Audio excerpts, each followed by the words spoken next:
Hey guys, so in this video, I'm going to be showing you how to repair a Samsung dryer that does not heat anymore. Everything else works, the drum still move and turns, but it does not heat up, so your clothes do not dry. If you are watching for a video that does not require you to remove the drum and everything in the dryer, then this video is going to be it. As you can see, my room is pretty tight with all kind of stuff in here. So I have only about 1.5 feet right here to actually work on it. So here's all the parts that you may need to replace inside of your dryer. Really, this is the only thing you're gonna need, but you get all of this along with it. And at the time of making this video, all of this was only about 35 bucks. Super cheap. I will leave the link to where you can get this in the description box down below. So click that link. Here's what I recommend to everybody doing this for the first time: to go ahead and watch this video entirely for about 2 to 3 times. That way you know exactly what you are going to be doing once you get all your tools and start fixing the dryer. It is pretty simple and easy. You just have to watch this video about 2 to 3 times to remember and know exactly what you need to do. The only tool you are going to need to fix this dryer is this Phillips head screwdriver. And I'm going to make this video as simple as it can be. So the first thing you are going to need to do is to go ahead and unplug the power cable, guys. That way, while you're working on this, you will not be electrocuted or anything danger going to happen to you. After you got the power cable unplugged, if you have room to push out your dryer, I would push it out or pull it out. But in my case, I don't have any space. So I'm going to have to work with what I have here. So behind the dryer here, as you can see, there's a screw right here on the left side and another on the right side, right where the hinge is. We are going to remove this screw and this one over here. After those 2 screws are removed, we are going to come behind the dryer. We're going to raise it up while at the same time pushing it forward. This is going to allow us to raise or remove the top. Now, you don't want to remove it completely. You can either just lay it like this, or you can have it raised up like me here, and I just use a trash bag to tie it to the door to hold it up while I work on the dryer. Now we're going to go ahead and remove 6 screws. Now, these are the 6 you need to remove. This is going to be on the metal part right here. 1, 2, 3, 4, 5, and 6. So don't mistakenly take these 3 out now. Make sure it's the 3 on the inner side and 1 right there and 2 down there.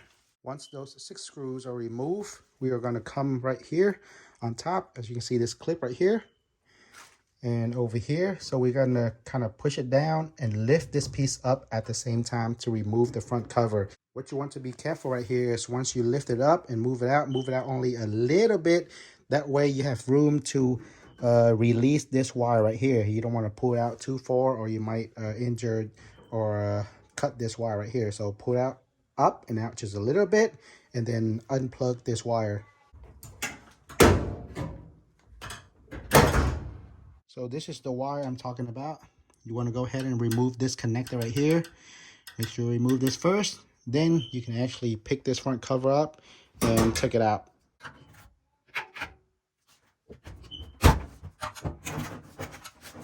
Here's another look at the wire. There's no clip, nothing. All you have to do is pretty much hold it and pull it out and just kind of rest it right here. Take the door out, set it anywhere. That way you can work on the parts that you need to. So now this is what you're going to be looking at. You want to go to the bottom right corner.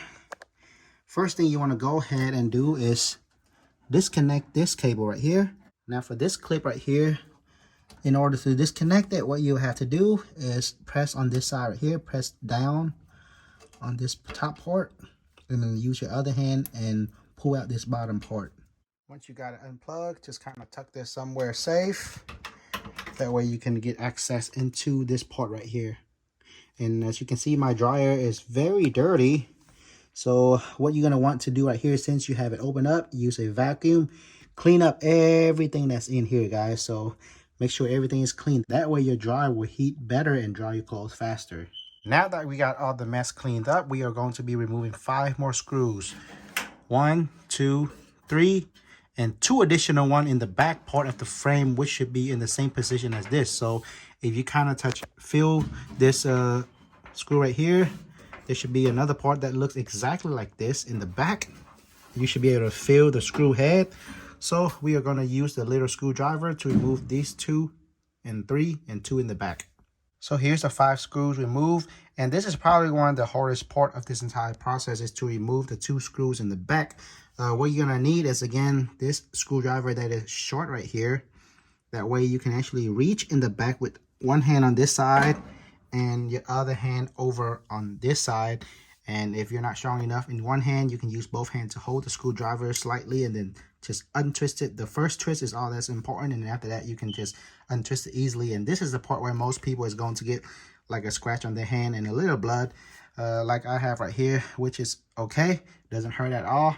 So now what we're gonna do is actually wiggle this part, because at the 2 port in the back, it's gonna be stuck inside this little hole. So you just have to pick it up, wiggle it a little bit, and take it out. Once you get it out a little bit like this, there's another screw on top that you want to go ahead and remove.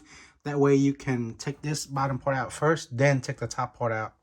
So once that screw is removed, now you can go ahead and just lift it up. Go ahead and remove the bottom part first. Now you have space to actually take this part out. Alright guys, so remember, I'm working with very tight spaces. If you're like me, I'm going to leave everything like this. Now we're going to pull it out. You're going to barely have enough space. Be careful with these connections right here. You're going to barely have enough space to just take this out and set it down just like that. And since we got this out, we're going to clean up all the debris that are stuck on the outside here as well. Now to open this up, we are going to have to remove 9 screws. 1, 2, 3, 4, 5, 6, 7, 8, and 9. Once all 9 screws are removed, you can just simply remove the cover. You're gonna have to wiggle with this part right here. That way the 2 pins right here fall off. Or alternatively, if you don't want to remove the entire piece, you can just kind of leave it open like I have right here. That way you don't even have to unwiggle that part right there. Now you can actually work on your part already. So this is the part that we are going to be replacing right here. This sits in between the 2 cover, as you can see. So make sure you set it back right. And you just kind of take this out. You will need to unplug this 2 head right here, connector. So if you look very closely at my heating element right here, so this part actually cracked. So that may be why it's no longer heating, or any of this line. As long as it, cracked and disconnect, then it will no longer work. So I'm gonna go ahead and remove these 2 heads and replace this. Now here's another part that you may be struggling with, is to remove this 2 connector right here, but I'm going to show you an easy way to remove it. So I've already removed one of them. Now I'm going to show you how to remove them easily. So as you can see, I removed the top one already. So now you have to remove this one. So manufacturer, they kind of clamped it down pretty tight, so you won't be able to remove it. Just get this and squeeze it, and you just kind of wiggle it. One to the right and another to the left, and you should be able to remove this end that they have right there. Now once this is removed, you still have to if you take a closer look right here, I'm trying to focus my camera for you real quick. I'm trying to do it with one hand here. If you look very closely right here, there's they kind of bent this part right there, so it's kind of look like an L. So get this same tool, just kind of flatten it out, clamp it, flatten it out.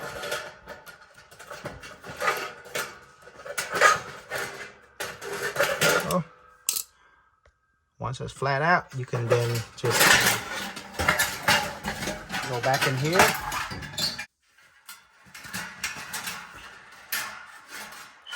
and remove this, just like that, guys. Make sure you put the new part in exactly like this part right here. There should be only one way to fit it exactly. So if you look at this top part right here, the indentation, it indents in, so this indents downwards. the bottom part is raised up, so you know exactly how to place it back. Connect the two head in there, connect your wire, and put everything back in there in reverse. Now, after you finish installing your new port in there, with this two connector right here, the two end right here, make sure you use this to, you know, squeeze in and bend down this part right here, just slightly like they had before. That way it'll have that little curve down right here. That way it doesn't fall back out. Same goes right here. And then after that, you connect the connector in there. You want to give it a, with the connector in there, you want to give it a good squeeze with this. That way it'll stay connected to it. So once you give this connector a little good squeeze right here on both of them, make sure you pull on it. It's connected really good. Now you are ready to put this back in there, guys. Just take your time. Go in reverse, guys. How you took it out is how you're gonna put it back in. So now just go in there. And remember, guys, while you have this part open, if there's any mess or dirty debris down there, go ahead and get you a vacuum or anything you have. Clean everything up. Now we have this entire assembly back in. We're gonna go ahead and connect our wire back. With that connected, now we are ready to put back the front cover. Remember, before you screw back the front cover, you go ahead and connect this, connect the back. Easiest way to put the front cover back is to go ahead and place the front cover slightly towards over to the left side, as you can see like I have right here. That way you have more room to work with.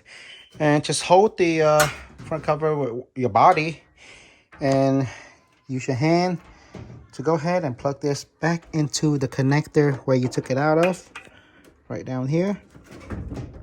Okay, so it should be easier for you since you have two hands. I'm using one hand here and I still could do it. So just like that, guys.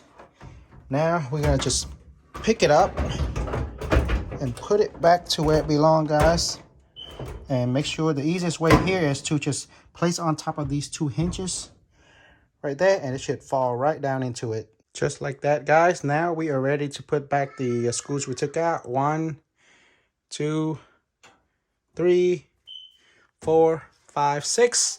Now our 6 screws are back. Close the front and go ahead and put this cover back down. And we're gonna tighten the 2 screws in the back and we are done, guys. Finally, to test it out, just turn the heater back on and warm it up for about 5 minutes. Open it up, guys. It is hot and warm, guys. And that is it, guys. The dryer is back to heating like new, working just like that for under 40 bucks, guys. If this video helped you at all, I would appreciate it if you subscribe to the channel, and feel free to check out all the links in the description. Any donation would highly be appreciated, guys. 1 cent, $1, $10, anything. Thank you, guys.